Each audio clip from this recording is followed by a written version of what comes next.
la folie, c'est ma marque. C'est un art de vivre, un idéal que je porte. D'accord. Qui est de poursuivre tout ce qu'on a envie de poursuivre, tout ce qui vient dans notre tripes et dans notre cœur avec un total abandon. Voilà, à la folie. C'est ça la folie. Donc ça a commencé avec les cheveux crépus, avec la folie D, j'amène d'autres sujets de bien-être, de se faire passer en premier, d'être une femme avec beaucoup d'estime, beaucoup d'amour pour elle-même, qui s'épanouit pleinement, quelle que soit la direction dans laquelle tu as envie de t'épanouir.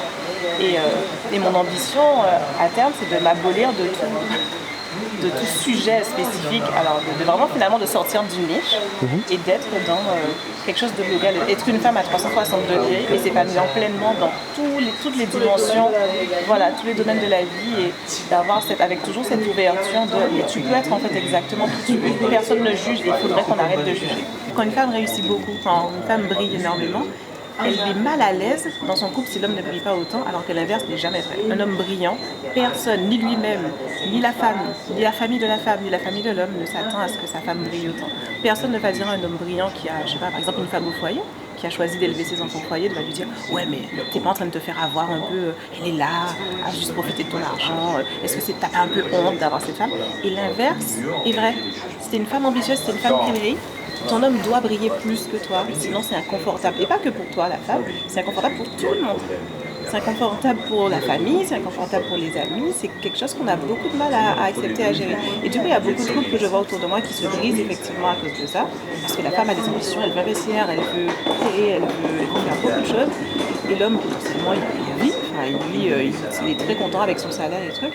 Et comme pour la femme, c'est très inconfortable de grandir et de briller, alors que lui, non, elle va le quitter parce qu'elle va se dire, non. Et c'est validé par tout le monde, donc en plus, ça se fait tellement naturellement. Tout le monde est d'accord pour dire, oui, un boulet comme ça, qu'est-ce que tu fais avec lui, toi, il te faut un homme différent, etc. Ça n'a aucun lieu d'être, en fait, en vrai. Dans l'essence d'un couple, ce qu'est un couple, c'est deux forces qui se rejoignent et qui ensemble font quelque chose. Ça n'a aucun sens de vouloir que les deux forces soient les mêmes, en vrai. Oui, un peu de cumul de forces, ça peut être intéressant, mais dans l'idéal, on veut de la complémentarité de forces. Donc si les deux membres du groupe ont de l'ambition, je ne dis pas que c'est un problème pour soi, tant mieux. Mais c'est pas nécessaire, quoi. Moi, c'était ça que je voulais dire, voilà. Et à un moment donné, quelque part dans la folie, je parlais de ça. Et l'objectif, donc, c'est d'inspirer les gens à vouloir entreprendre. Donc j'ai plusieurs, si tu veux, j'ai plusieurs livres sur mes étagères comme objectif. Donc profession entrepreneuriale, c'est pour les gens qui sont là au stade du déclic, tu vois, je veux entreprendre. Et donc je fais le film qui va avec. Si c'est le succès qu'on s'attend à ce que ça soit, eh bien je vais faire probablement un documentaire par un livre après. Parce que l'idée c'est un livre, un film, une formation.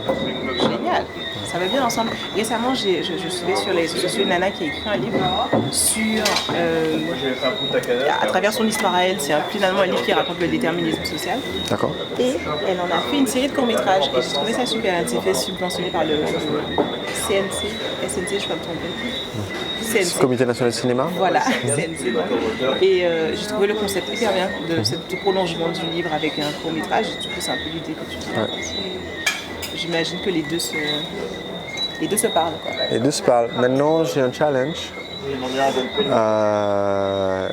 La semaine dernière, j'ai eu un coup de fil good news, bad news, tu vois, genre, bonne nouvelle, mauvaise nouvelle, on ne sait pas encore. Ouais. Qui est que, en fait, si tu veux, quand tu fais un contrat d'édition, tu cèdes en général avec les droits du livre, les droits d'adaptation audiovisuelle. C'est-à-dire si tu as écrit, je savais pas que c'était qu'il le faisait comme ça. Le Seigneur des Anneaux.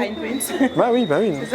Quand tu as écrit Le Seigneur des Anneaux, le livre, quand j'ai oublié le nom du gars, Jackson dit voilà, je veux faire l'adaptation du film. En fait, il va pas voir l'auteur, il va voir l'éditeur. Et il dit on veut adapter le livre en film. Okay. Donc du coup, pour les romans, c'est classique. Pour les livres de non-fiction, il y a rarement une adaptation en film. Mais du coup, quand je dis à mon éditeur, ouais, au fait, on a aussi fait un film, j'étais là, mais normalement, c'est à nous ça. Là, ce que j'essaie de les convaincre, c'est que le film, en fait, l'existence du film, forcément, ça promeut le livre. C'est pas concurrentiel, c'est pas un produit, tu vois. Et Et ce que me disait ma responsable éditoriale, c'est voilà, s'ils en sont convaincus, qu'ils vont pouvoir pousser le film. Ouais, j'imagine bien être derrière toi avec la promo et tout. Exactement. Surtout que ça leur a coûté à eux environ 0,0 € de faire ce film. Exactement. Voilà. Donc, oui, il faut juste attendre au moment où viendra la négociation. Bien, monsieur, ce film, les recettes, ça nous appartient. Puis là, j'imagine que tu vas leur faire signer quelque chose. Ah ouais, après les recettes. Ouais, les recettes pour le film, le but c'est quand même de faire une diffusion numérique. Donc, oui. en fait, le 19 mars, sortie du film sur internet, et je vais faire une avant-première gratuite. Ok. Et c'est ce qu'a fait un de mes amis dans le mastermind dont je fais partie en 2013. Un des membres qui est australien a lancé un documentaire. Super film qui s'appelle Hungry for Change, qui est disponible avec sous-titres en français. C'est vraiment un très très bon documentaire. Peut-être mon documentaire préféré sur l'alimentation. Donc Hungry for Change.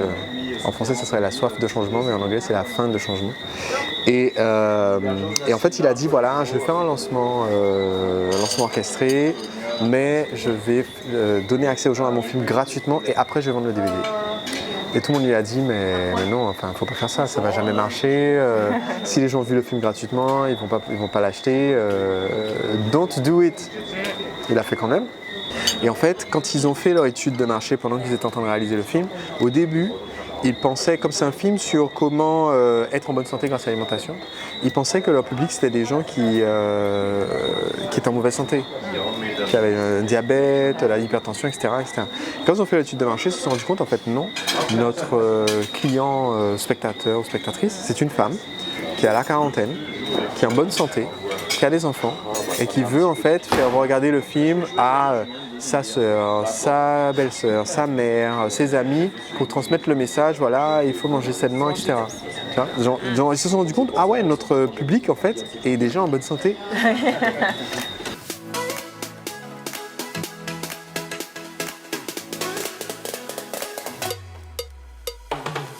Maintenant, j'aimerais vous envoyer mes conseils chaque semaine pour vous aider à devenir entrepreneur libre. Si vous allez sur entrepreneurlibre.com/conseil, cela vous permet de vous abonner à la newsletter.